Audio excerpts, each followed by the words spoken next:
untuk rekan-rekan semua, khususnya teman-teman yang bergabung bersama Galeri Fotografi Indonesia. Selamat sore kepada teman-teman waktu di Indonesia. Perkenalkan, saya Opi, WNI yang menetap di Italia, dan ingin menyampaikan sedikit tips bagaimana melakukan atau memoto makanan. Memoto makanan itu sendiri, kebetulan saya selalu memakai pencahayaan yang bersifat natural, ya. Jadi saya juga tidak punya kemampuan khusus untuk memotret makanan menggunakan flash. Jadi sebisa mungkin cahaya yang saya gunakan adalah cahaya natural yang berasal dari ruang di mana ruangan tersebut ada sedikit cahaya yang masuk, entah dari pintu rumah atau jendela rumah. Saya juga menggunakan properti untuk memoto makanan itu sendiri amat sangat sederhana. Jadi saya menggunakan bahan atau alat-alat yang sudah tersedia di rumah saya, ya. Contohnya ini adalah shawl atau kerudungan atau kain-kain yang ukurannya cukup panjang atau bisa digunakan untuk memberikan efek kepada foto itu sendiri, misalnya untuk background atau untuk ditaruh di bawah piring atau ditaruh di bawah peralatan yang digunakan untuk memoto, ya.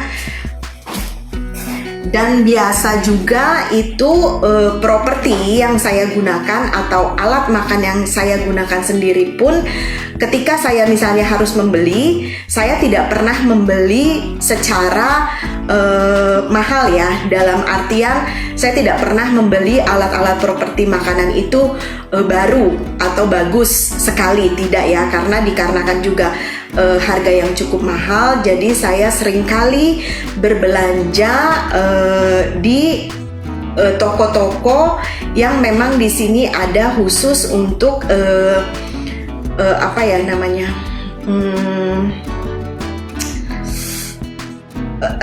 toko second lah, seperti itu kira-kira. Jadi saya memang sebentar, ya, saya ambil properti yang biasa saya gunakan juga.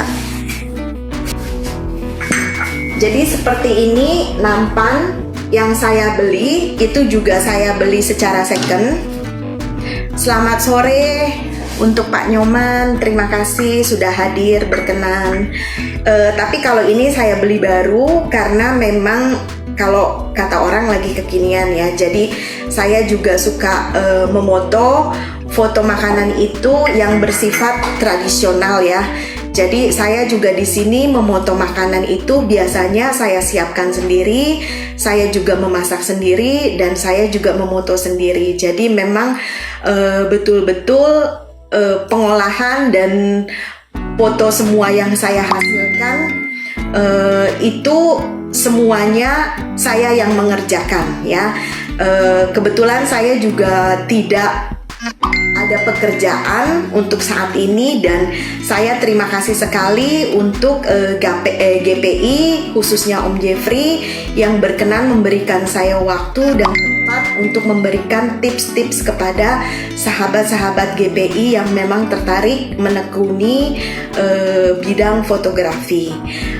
Perlu juga digarisbawahi, ketika kita memoto makanan itu harus betul-betul fresh. Dalam artian ketika kita memoto, kita juga harus tahu tekstur dari makanan yang akan kita foto. Misalnya foto makanan itu tidak berkuah gitu. Jadi untuk memotonya sendiri biasanya saya lebih memfokuskan kepada objek yang akan difoto ya. Biasanya saya itu mengambil sudut 45 derajat atau 90 derajat. Jadi memang kita sendiri harus mengetahui karakter atau tekstur dari makanan yang akan kita foto. Atau sebaliknya, kalau makanan itu berkuah dan teman-teman menatanya itu jadi terlihat dari atas ya, jadi bisa memoto itu dengan sudut 90 derajat, bisa menggunakan bangku, bisa menggunakan tangga kecil yang nanti pada akhirnya tekstur dari makanan itu sendiri bisa terlihat dengan baik dan jelas ya.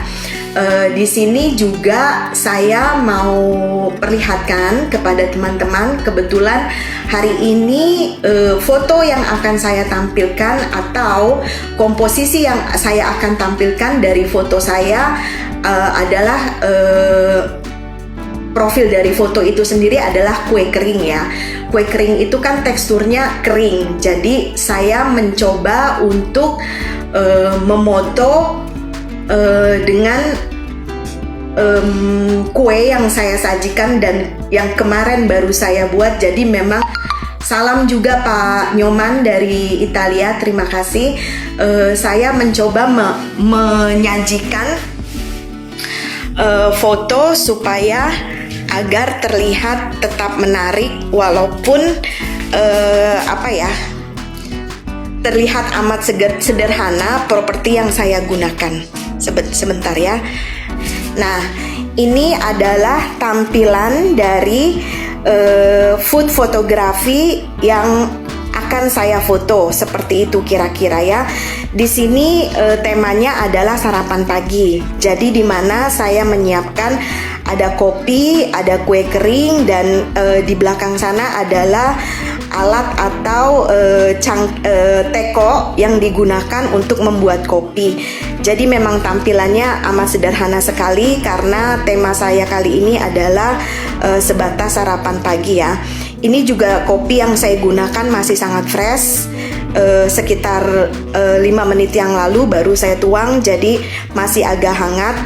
Sesegera mungkin kalau teman-teman ingin memoto bisa langsung segera difoto ya. Tampilannya itu bisa berbentuk landscape atau potret, itu tergantung kepada kemahiran atau angle yang tepat ya.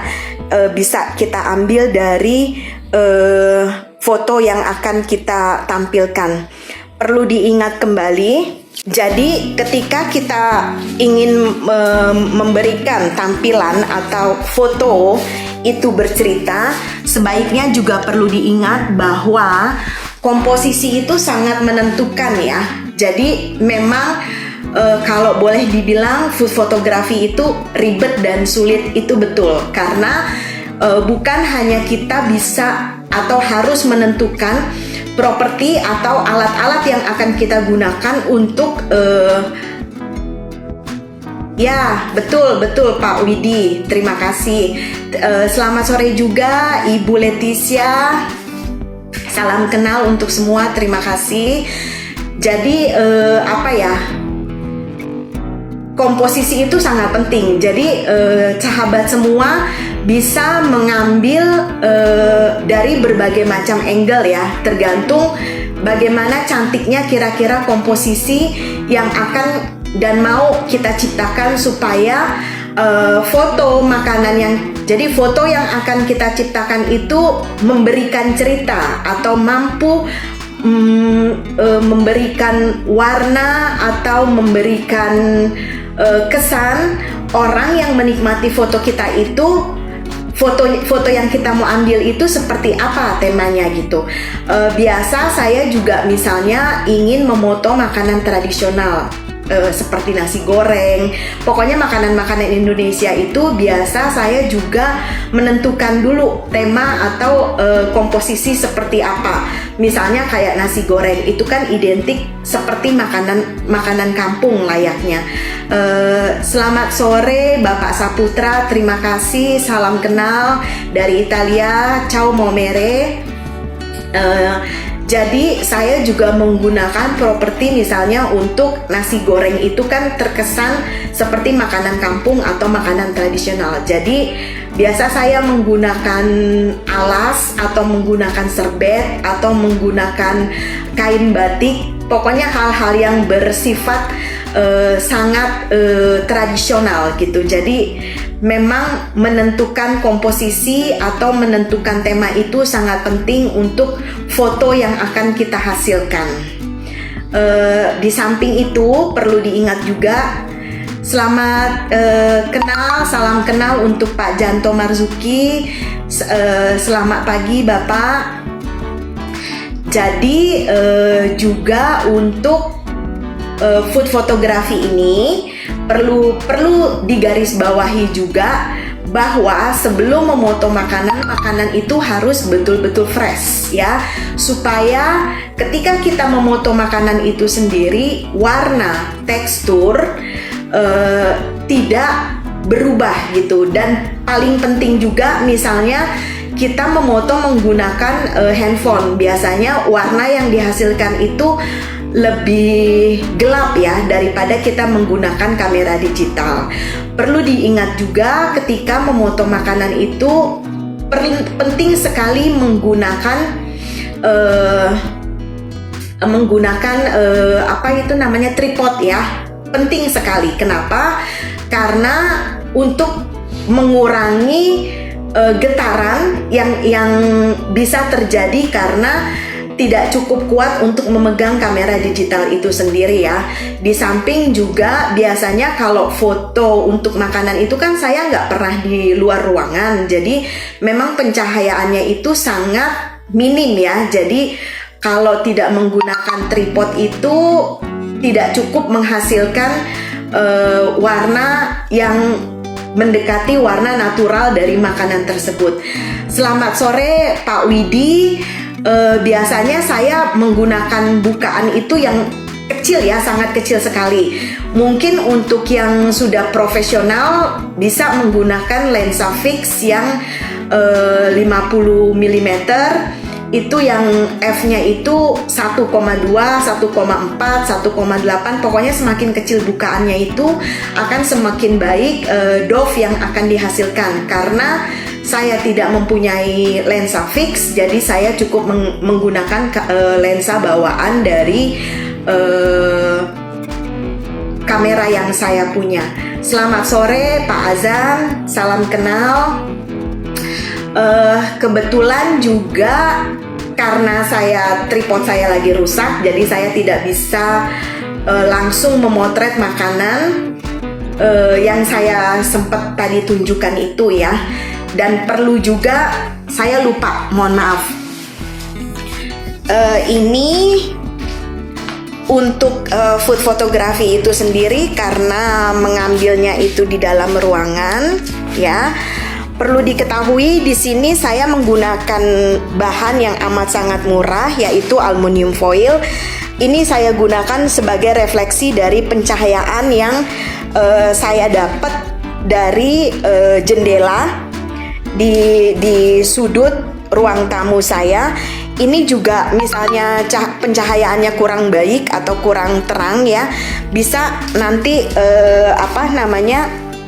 hordengnya ini dibuka ya. Jadi bisa disesuaikan lah pencahayaannya yang baik kira-kira bagaimana. Dan refleksi ini juga bisa dibuat misalnya dari kain berbahan dasar putih atau dari aluminium foil. Kalau saya lebih suka menggunakan aluminium foil karena warna atau pencahayaan yang dihasilkan itu lebih natural ya. Jadi kira-kira tipsnya kurang lebih seperti itu untuk mengambil makanan atau food fotografi yang menggunakan cahaya natural atau cahaya yang kita dapat dari ruang indoor, di mana ada sisa dari jendela atau pintu yang kita bisa gunakan untuk memoto foto makanan tersebut. Mungkin ada sahabat yang ingin bertanya sedikit bagaimana dan seperti apa food fotografi itu, silakan. Oh ya, perlu diketahui juga ketika kita sudah bisa mengenali atau punya basic lah, kasarnya seperti itu, tentang food fotografi, kita bisa nanti menentukan mood dari food fotografi ini. Misalnya kita mau memberikan kesan yang high key atau low key. Jadi di sini digunakan pencahayaan minim atau pencahayaan yang sedikit lebih terang daripada pencahayaan natural. Biasanya untuk high key itu sendiri memakai background semuanya putih atau warna-warna terang. Biasanya sih saya sebatas pengetahuan saya adalah high key itu tetap memakai background berwarna putih ya. Jadi kurang lebih itu properti yang digunakan juga semuanya putih. Dan kalau untuk low key itu kita menggunakan background atau warna-warna yang gelap ya. Jadi kesan yang didapat dari foto tersebut untuk high key terkesan pencahayaan yang sedikit dramatis, dalam artian seperti eksposurnya terlalu terang ya. Sedangkan untuk low key itu kesan atau mood yang didapat itu cahayanya sedikit redup, bukan karena kekurangan cahaya ya, tapi memang memainkan pencahayaan yang kita dapat dari cahaya yang masuk dari jendela atau dari pintu ruangan yang akan kita pakai untuk memoto. Apakah ada pertanyaan dari teman-teman sekalian?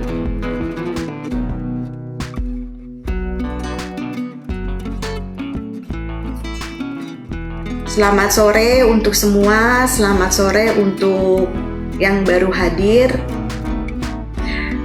Oh ya, ini juga menjawab pertanyaan Pak Widi. Kalau saya sendiri itu senang dengan doff yang tebal ya, dalam artian jadi untuk objek dari makanan yang saya foto itu lebih terlihat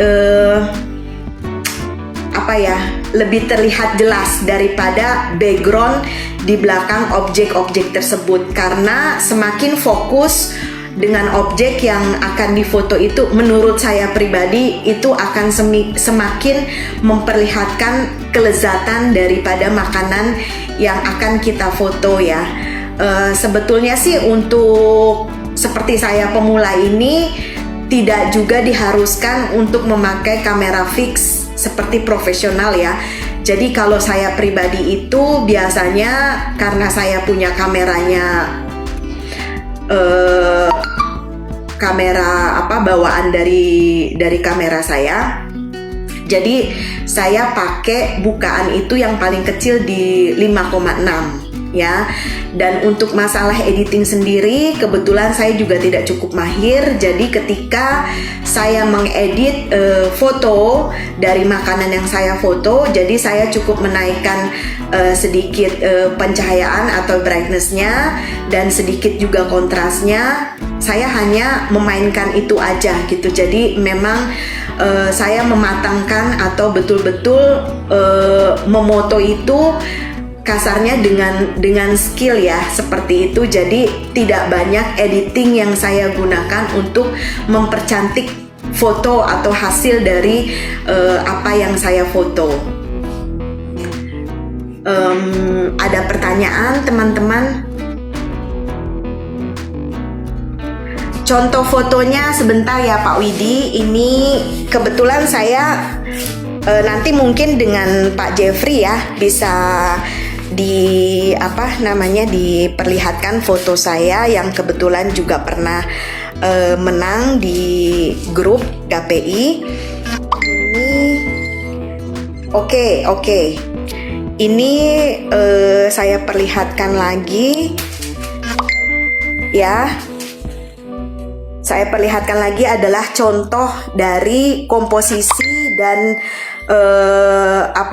mungkin sudut atau angle yang bisa teman-teman juga ciptakan untuk memotret ya. Jadi ini bisa tampilannya bisa landscape atau potret. Kalau saya pribadi lebih senang dengan tampilan potret ya, karena tidak terlalu banyak ruang yang tersisa. Jadi dan saya juga tidak pernah mengcrop atau memotong foto yang akan saya tampilkan. Jadi kalaupun saya memoto dengan tampilan potret itu biasanya saya foto begitu aja. Ini bisa ya, saya mohon maaf, ini bisa seperti ini. Jadi tidak perlu di crop ya, tidak perlu di crop, tapi cukup dicari angle yang betul-betul kasarnya betul-betul tepat ya. Ini mungkin nanti bisa digeser sedikit, digeser ke kanan atau digeser ke kiri. Tuh, jadi memang tidak perlu di crop, tidak perlu kasarnya banyak sekali manipulasi yang digunakan untuk mengedit ya. Semoga kira-kira jelas. Ini kan kalau tampilannya landscape menurut saya pribadi kurang cukup enak ya dilihat ya.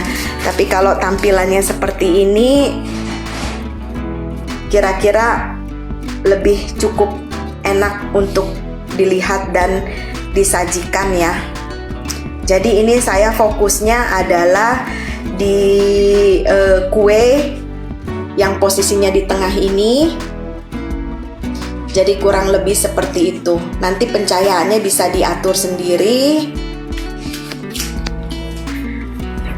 Biasanya untuk menghindari kekurangan cahaya itu sendiri, pergunakan speed sekecil mungkin ya, karena juga akan menghasilkan cahaya atau memperlihatkan foto yang akan kita foto itu betul-betul warna dan teksturnya sama alami dengan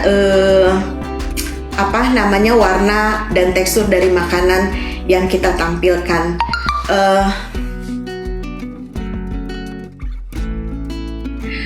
Kapan kita perlu memotret? Kalau saya sendiri dilihat dari tekstur makanan itu sendiri ya.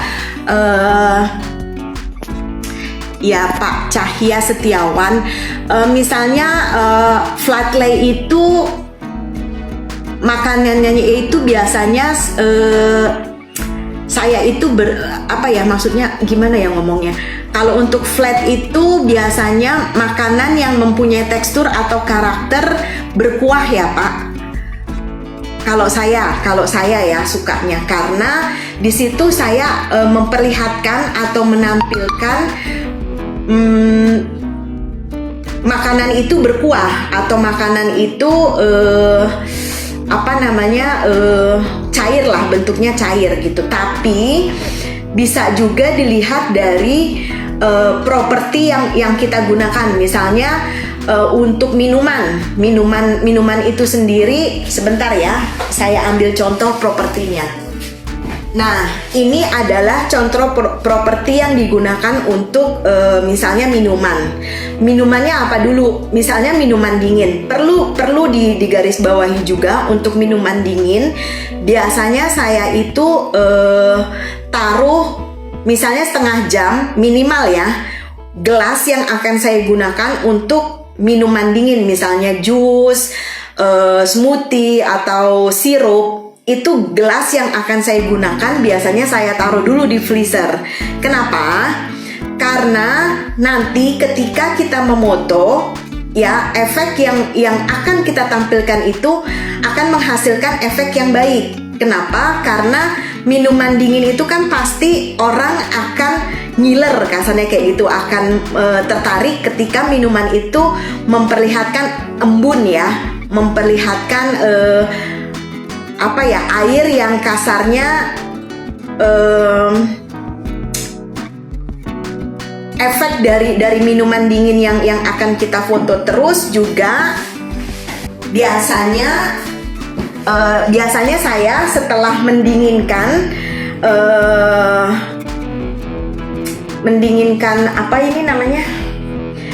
mendinginkan gelas, biasanya itu kan gelasnya akan berembun.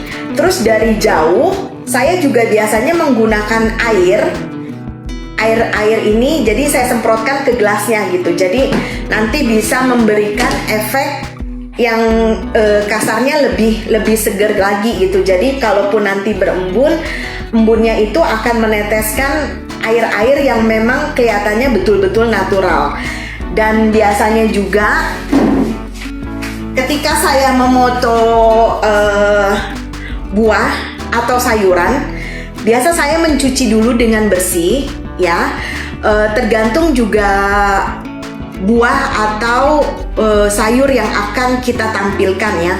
Misalnya ini orange ini biasanya atau jeruk biasanya cukup saya cuci bersih. Kalau misalnya mau menampilkan warna yang mengkilap ya, itu biasa saya menggunakan minyak sayur. Jadi dioles minyak sayur itu tidak perlu nggak perlu sampai mengkilap banget gitu ya, tapi bisa memberikan efek kesannya buah ini segar. Atau saya mensemprotkan nih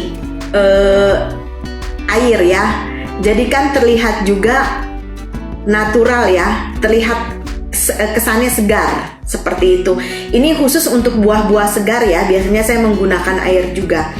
Dan kalau untuk sayuran, biasa misalnya sayuran itu warnanya hijau, pokoknya yang berwarna. Biasanya itu kalau kita memasaknya lama, makanan itu juga layu ya. Jadi saya berusaha ketika memasak sayuran itu, airnya saya biarkan mendidih.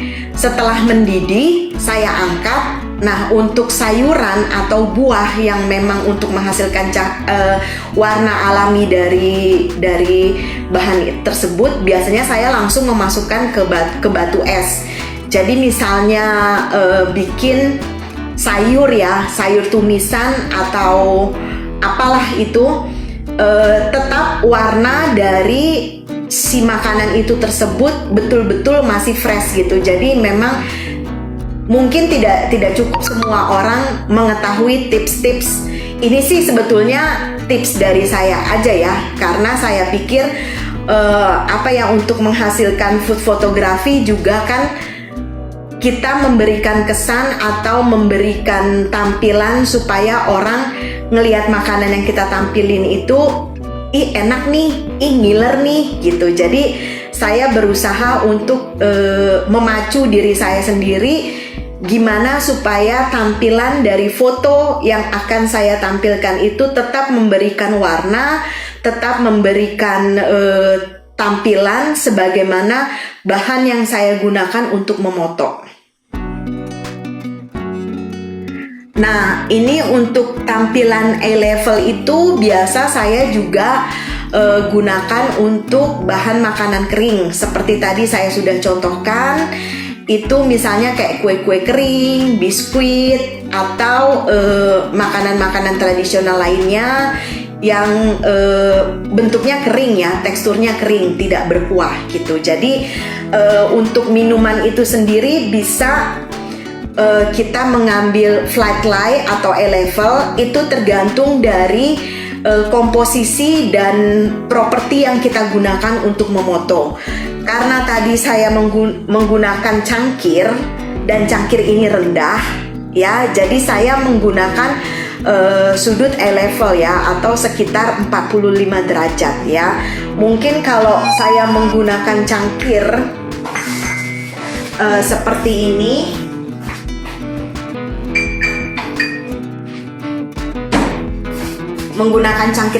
ini, ini cangkirnya cukup tinggi, jadi bisa menggunakan tampilan flat lie ya, karena akan terlihat jelas tampilan dari kopi atau tekstur dari foto yang akan kita tampilkan, food photography ya. Oke, Ibu Martina, terima kasih. Salam sehat selalu juga buat Ibu. Selamat sore Pak Herianto. Selamat sore Mbak Kartika. Selamat sore Ibu Rina. Terima kasih.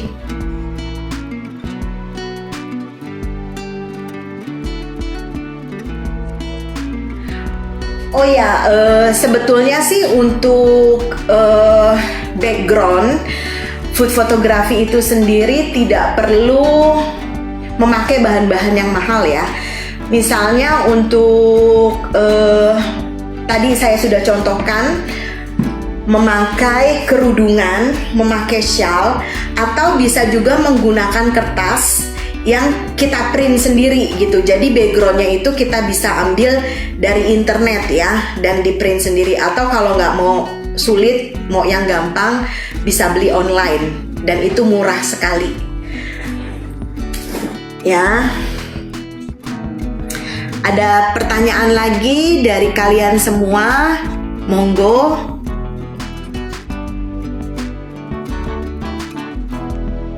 Selamat sore Pak Menot, selamat sore. Ini mohon maaf Ibu atau Bapak Moy Fati. Salam kenal, selamat sore.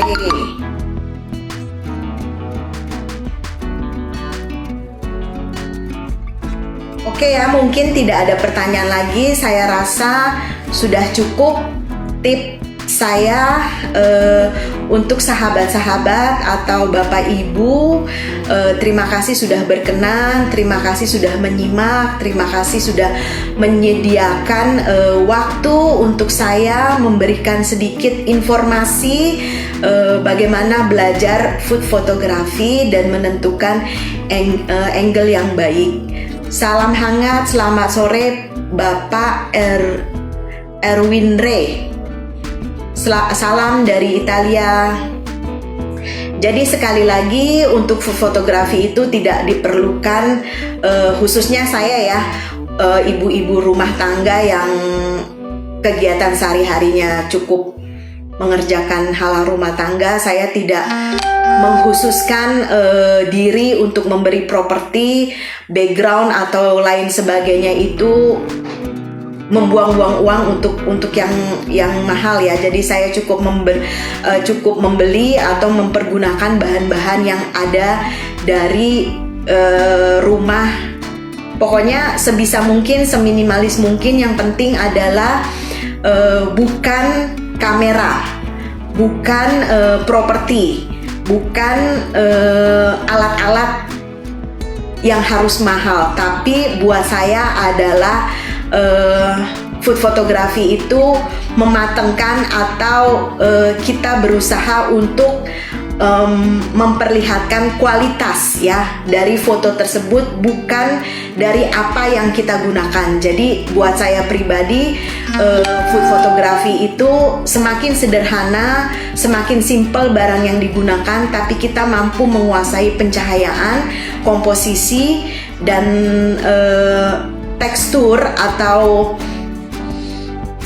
apa itu namanya, bahan yang akan kita kreasikan untuk food tersebut, untuk food fotografi itu tersebut. Maka disitulah letak kekuatan dari foto yang akan kita tampilkan. Jadi food fotografi ini biasanya kalau kita udah sering berlatih, sering mengenali bagaimana tampilan, bagaimana komposisi yang akan kita ciptakan, orang tentunya akan mengerti dan akan mengingat foto yang kita hasilkan itu, oh ini karya si A, oh ini karya si B gitu, karena sudah punya apa ya, kalau boleh dibilang trademark ya. Jadi ketika kita menampilkan salam kenal Ibu Matilda, terima kasih, selamat sore. Jadi ketika kita menampilkan foto itu sendiri, orang sudah mengetahui, oh ini karya si A, oh ini karya si B. Jadi semakin sering kita latihan, semakin kita mengetahui kekurangan dan kelebihan daripada foto yang akan kita tampilkan, itu akan semakin baik menentukan kualitas dari diri kita sendiri ya. Jadi sekali lagi terima kasih untuk sahabat GPI, terima kasih untuk GPI, terima kasih untuk Om Jeff, terima kasih untuk teman-teman semua yang sudah menyimak. Terima kasih. Mohon maaf bila ada kekurangan, mohon maaf bila ada kata yang kurang berkenan. Terima kasih sekali lagi, terima kasih. Salam, selamat sore, salam sehat selalu, terus berkarya, terus menjadi fotografer yang handal. Sekali lagi, bukan karena kamera atau alat yang kita gunakan, tapi balik lagi kualitas daripada diri kita sendiri untuk menguasai kekurangan dan kelebihan. Sekali lagi terima kasih. Selamat sore.